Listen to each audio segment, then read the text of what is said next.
Pemimpin Hizbullah Naim Qassem mengumumkan kemenangan besar atas Israel.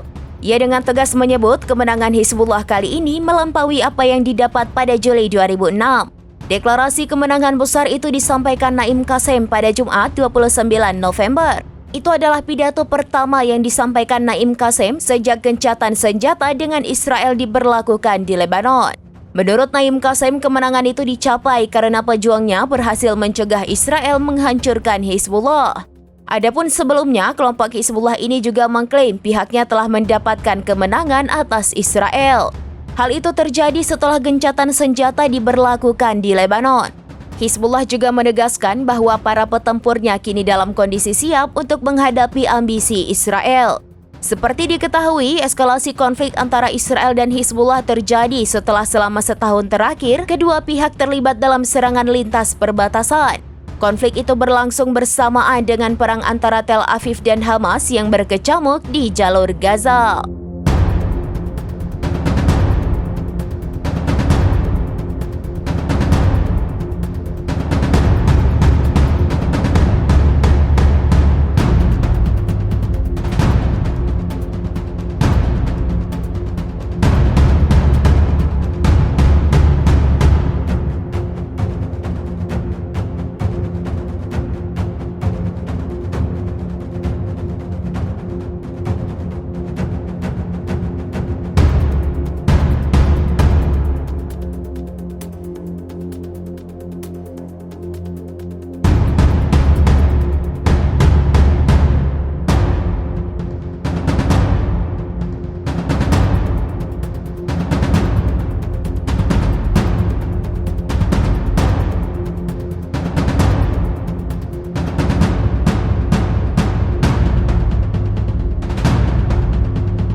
Download Tribun X sekarang, menghadirkan lokal menjadi Indonesia.